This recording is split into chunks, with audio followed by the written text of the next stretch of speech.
Ngayong araw mga mare, mararanasan natin mapicturan. At eto ang kauna-unahan natin mga mare, kaya naman natuwa talaga kami. At habang wala pa ngayon magpipicture sa atin, ayan nanood yung mga bata. Saka sila mama, hapon na nito mga mare. At ayan nga mga mare, dumating na rin. Sila pala mga mare magpipicture sa atin. Hindi na nga mga mare nagpakita. At eto nga may dala silang mga maiinom. Maraming salamat po sa inyo. At ayan na nga mga mare, nakit na rin ni Pangit. At ayan na nga mga mare yung mga bata at excited na nga rin. Bigay nga rin mga mare ng cake para sa 1M followers. Maraming salamat po Ate Liz sa inyong effort. Wala pa po tayong 1M followers, natutuwa po talaga kami. Eto nga si mama, hindi matago yung kagalakan niya sa cake. Masarap din po siya mga mare. At eto nga si tatay, kararating lang, saktong-sakto naman. At eto nga mga mare yung binigay sa atin na maiino. At kung gusto nyo rin mga mare bumili, at ilalagay po natin dito. Hindi na nga mga mare nilagyan ng yelo para daw hindi malusaw. Kasi malayo rin pinanggalingan nila. Dahil nga mga mare, pupunta tayo sa bukid kasi doon tayo magpipicture. Kasi syempre mga mare, walang tatalo sa tanawin ng bukid. Saka syempre, maganda rin talaga yung picture kapag nasa bukid tayo. Kaso nga mga mare, nakaisang picture pa lang tayo, halos magtatakbo kami dahil uulan na. Dahil sa mga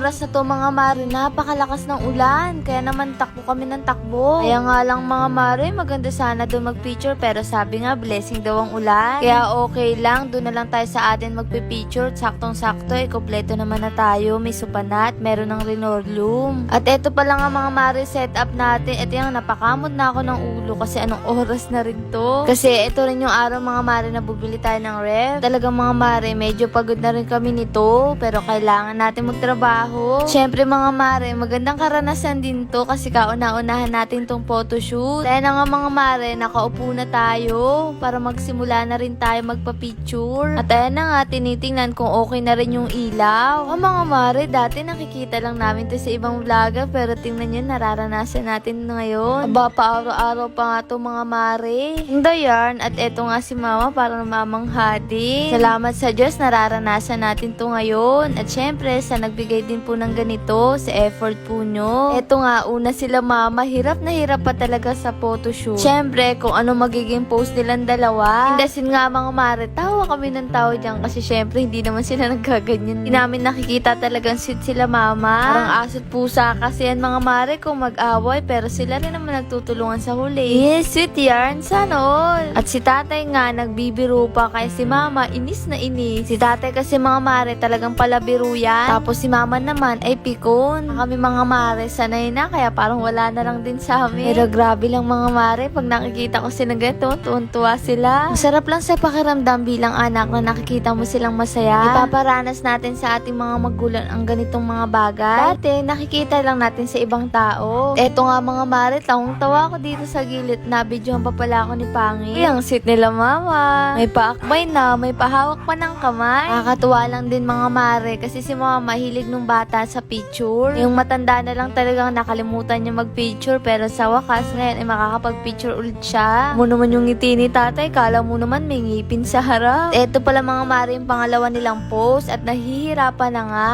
At sinuot na nga ni mama yung ngipin niya para pang malakasan na to. So dito mga mare, medyo nahirapan kasi ang titigas ng katawan. Kain nga mga mare, tinulungan ko na. Naman may mukha ni tatay, napakaaliwalas. Nakakatuwa lang din sa kanila, hindi mo na sila kailangan sabihan. Sarap din ng ganitong magulang, yung tipong sasabayan ka. Alam mong nandyan sila sa likod mo para suportahan ka. Kaya naman yung ngiti ni mama, grabe ang ganda. Alamaran Rivera yarn. O tingnan nyo naman si tatay, pa easy-easy lang. Tista yarn. Tatawa nga ako mga mare, nasisilaw siya sa flash. Nakakatuwa lang, parang bumalik sila sa time na nagliligawan sila. Mga panahon na wala pa kami. Magbibitaw si tatay ng matatamis na salita, masungkit lang yung oo ni mama. Panahon na bobola pa si tatay. Yung tipong ganito, aking sinisinta, para kang bituin na kahirap abutin pero handa kang sungkitin upang maging akin. Sana all. At eto nga, kami naman ni Pangit. Basit yarn. Isa din to mga mare sa pangarap ko yung maranasan namin nila Pangit ng ganito. So, syempre, kami lang lagi nagpipicture sa sarili namin. Sarap din kahit minsan maranasan namin yung ganitong bagay. At kaso mga mare, nakakangawit palang umiti. Medyo nahihiya din ako mga mare. Syempre nga, first time din namin to.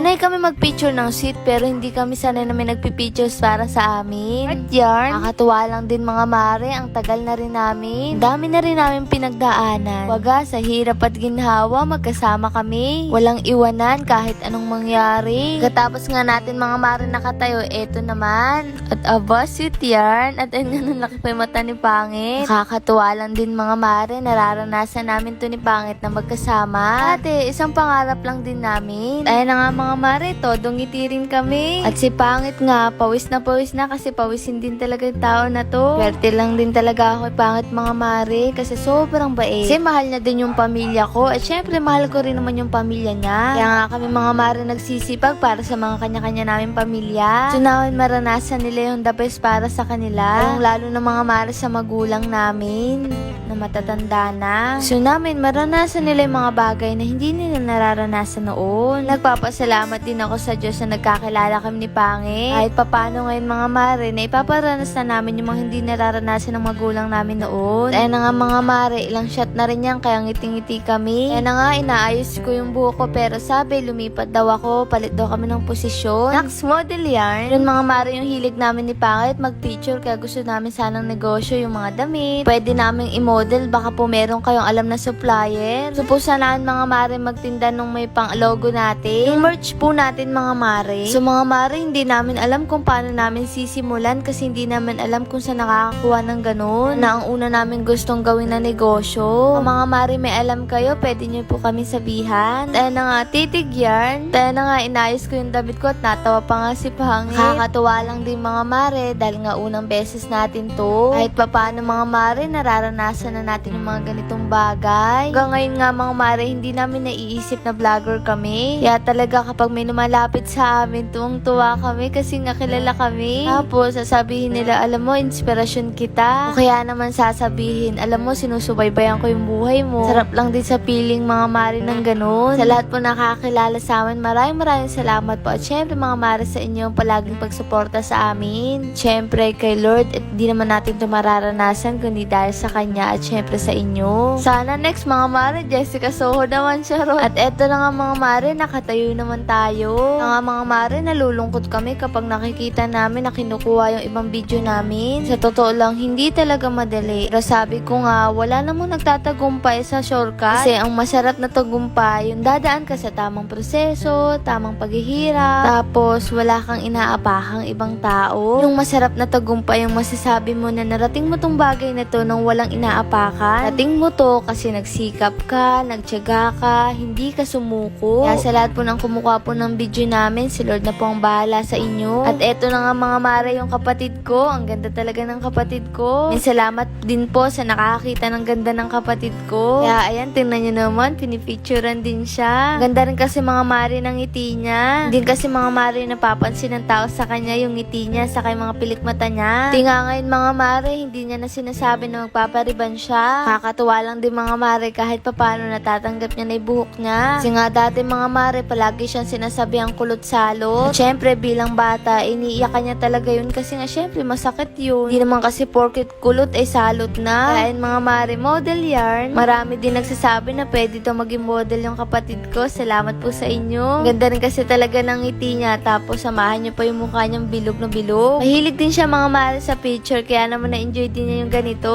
Tawa pa nga ng tawa kasi pinapatawa ba naman ng pamangkin niya sa likod. Heart yarn. Natutuwa ako mga mare bilang ate. Nararanasan to ng kapatid ko. Ang dami rin itong pinagdaanan sa eskwelahan mga mare. At sa ibang tao. Naalala ko mga mare, uuwi na umiiyak kasi yung baon niya itinapon sa basurahan. Hindi naman gumaganda yan mga mare. Umiiyak lang yan pag uuwi siya. Nakakalungkot lang may mga ganung bata. At yan na nga mga mare, kami nang nagpicture magkapatid. Aba, pares pa kami ng jogging pants at todong ngiti pa. Akala mo hindi nag-aaway. Pero mga mare, alam naman natin kahit minsan nag-aaway yung magkapatid, sila pa rin naman nagdadamay sa huli. Tipong kahit aso't pusa yan. Pag inapi ang isa, naku, ipagtatanggol talaga. Kapag may kapatid ka, mahalin mo yan. Kasi sa huli, kapatid mo rin ang tutulong sa'yo pagdating ng araw at kailangan mo. At ayun na nga mga mare, malapit na tayong matapos. At eto nga, isasama natin tong cake. Ibang celebration na rin pala natin tong mga mare sa 1 million followers natin. Kahit matagal pa yun mga mare. Kaya salamat po ulit kay Ate Lee. At eto nga, hawak na natin at magpipicture din tayo. Para meron tayong remembrance. Kaya yun mga mare, pumunta ulit tayo dito sa may pader kasi dito rin ulit tayo magpipicture. Maraming salamat sa Diyos. Layo pa, pero malayo na. Siyempre sa inyo mga mare.